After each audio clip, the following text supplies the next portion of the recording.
At this time, I have the honor to present to you the moral leader of our nation. I have the pleasure to present to you Dr. Martin Luther King, Jr.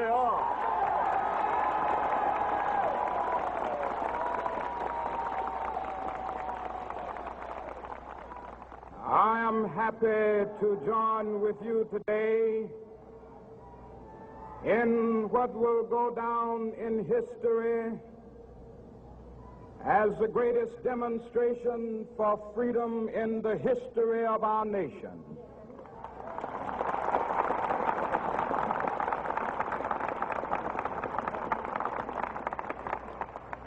Five score years ago, a great American in whose symbolic shadow we stand today signed the Emancipation Proclamation. This momentous decree came as a great beacon light of hope to millions of Negro slaves who had been seared in the flames of withering injustice. It came as a joyous daybreak to end the long night of their captivity. But 100 years later, the Negro still is not free. 100 years later,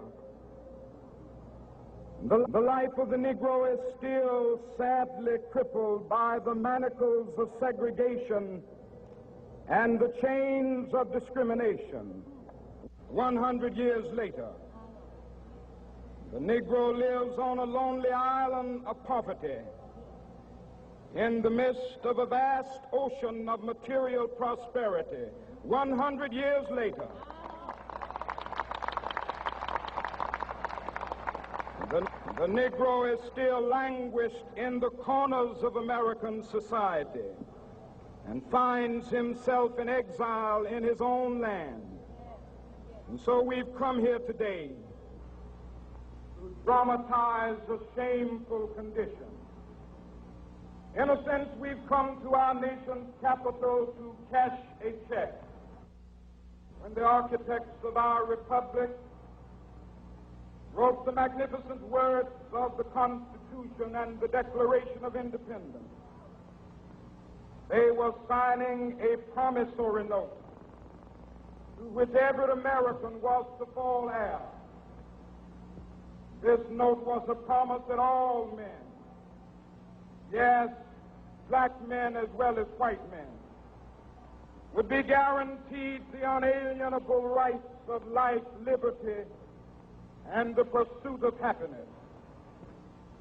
It is obvious today that America has defaulted on this promissory note insofar as her citizens of color are concerned.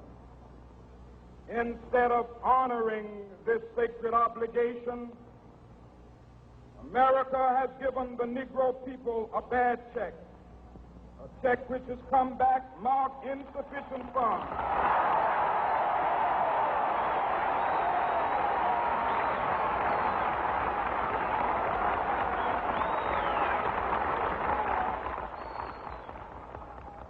But we refuse to believe that the Bank of Justice is bankrupt. We refuse to believe that there are insufficient funds in the great vaults of opportunity of this nation. So we've come to cash this check, a check that will give us upon demand the riches of freedom and the security of justice.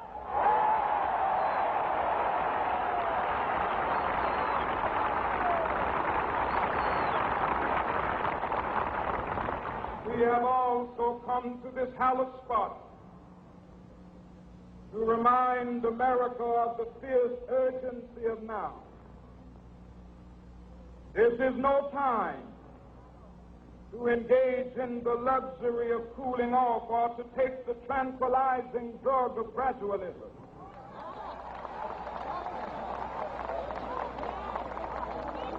Now is the time to make real the promises of democracy. Now is the time to rise from the dark and desolate valley of segregation to the sunlit path of racial justice. Now is the time to lift our nation from the quicksands of racial injustice to the solid rock of brotherhood. Now is the time to make justice a reality for all of God's children. It would be fatal for the nation to overlook the urgency of the moment.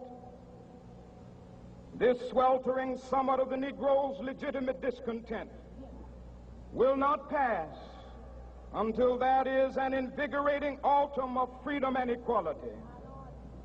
1963 is not an end, but a beginning. Those who hope that the Negro needed to blow off steam and will now be content will have a rude awakening if the nation returns to business as usual.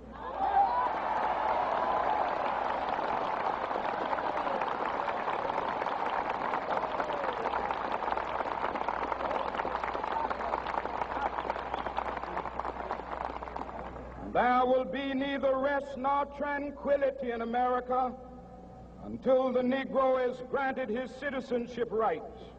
The whirlwinds of revolt will continue to shake the foundations of our nation until the bright day of justice emerges.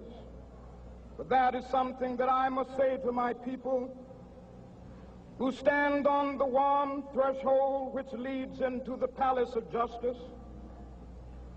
In the process of gaining our rightful place, we must not be guilty of wrongful deeds.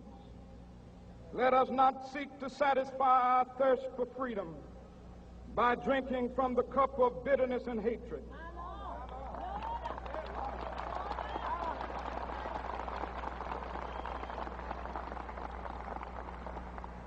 We must forever conduct our struggle on the high plane of dignity and discipline. We must not allow our creative protests to degenerate into physical violence. Again and again, we must rise to the majestic heights of meeting physical force with soul force. The marvelous new militancy which has engulfed the Negro community must not lead us to a distrust of all white people. For many of our white brothers, as evidenced by their presence here today, have come to realize that their destiny is tied up with our destiny.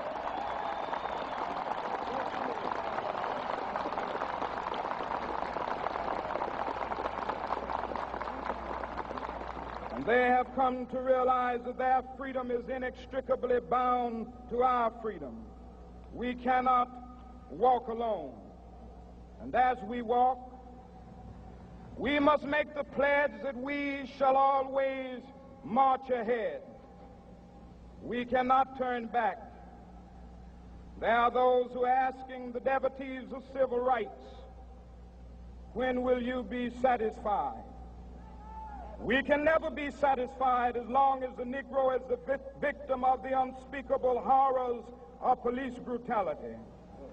We can never be satisfied as long as our bodies, heavy with the fatigue of travel, cannot gain lodging in the motels of the highways and the hotels of the cities.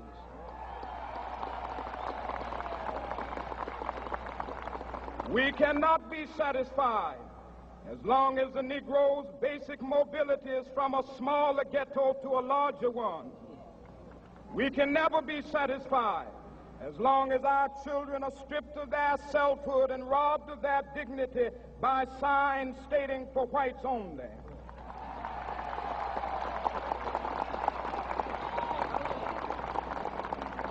We cannot be satisfied as long as a Negro in Mississippi cannot vote and a Negro in New York believes he has nothing for which to vote.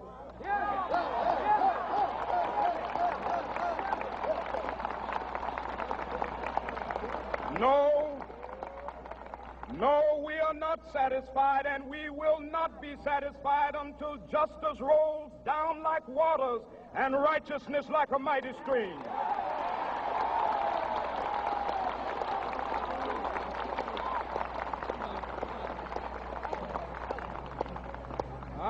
not unmindful that some of you have come here out of great trials and tribulations.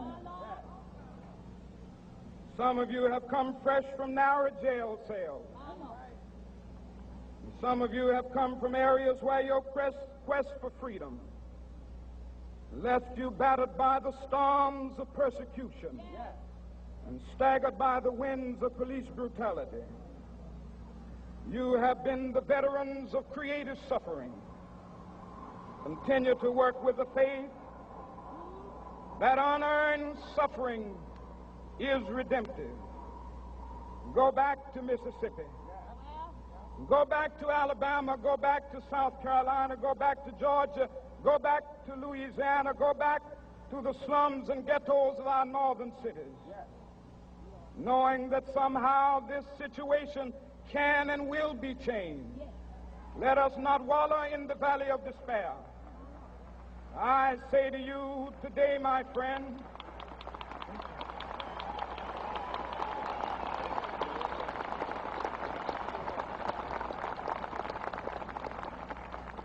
so even though we face the difficulties of today and tomorrow, I still have a dream.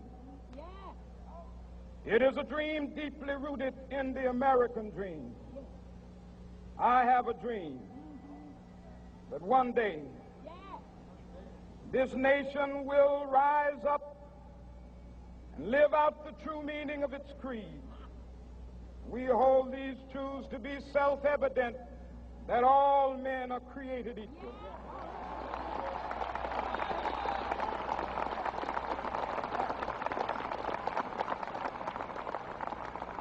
I have a dream that one day on the red hills of Georgia, the sons of former slaves and the sons of former slave owners will be able to sit down together at the table of brotherhood.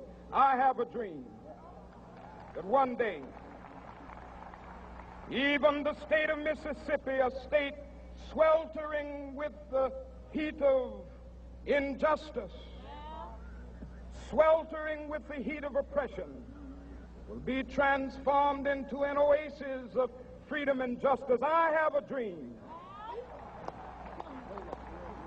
that my 4 little children will one day live in a nation where they will not be judged by the color of their skin, but by the content of their character. I have a dream today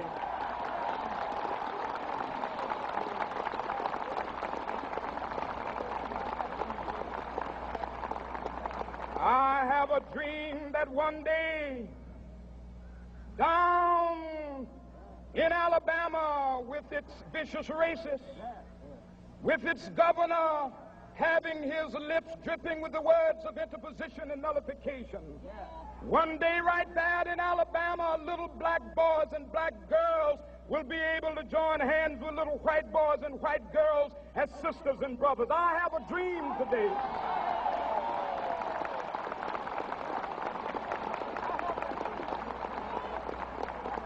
I have a dream that one day every valley shall be exalted, and every hill and mountain shall be made low, the rough places will be made plain, and the crooked places will be made straight, and the glory of the Lord shall be revealed, and all flesh shall see it together. This is our hope.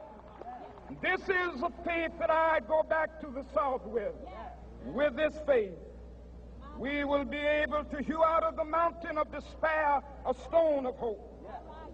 With this faith, we will be able to transform the jangling discords of our nation into a beautiful symphony of brotherhood. With this faith, we will be able to work together, to pray together, to struggle together, to go to jail together, to stand up for freedom together, knowing that we will be free one day. This will be the day. This will be the day when all of God's children will be able to sing with new meaning, "My country, 'tis of thee. Sweet land of liberty, of thee I sing. Land where my fathers died, land of the pilgrim's pride. From every mountainside, Let freedom ring, and if America is to be a great nation, this must become true. And so let freedom ring from the prodigious hilltops of New Hampshire. Let freedom ring from the mighty mountains of New York. Let freedom ring from the heightening Alleghenies of Pennsylvania. Let freedom ring from the snow-capped Rockies of Colorado. Let freedom ring from the curvaceous slopes of California. But not only that, let freedom ring from Stone Mountain of Georgia. Let freedom ring from Lookout Mountain of Tennessee. Let freedom ring from every hill and molehill of Mississippi, from every mountainside. Let freedom ring, and when this happens,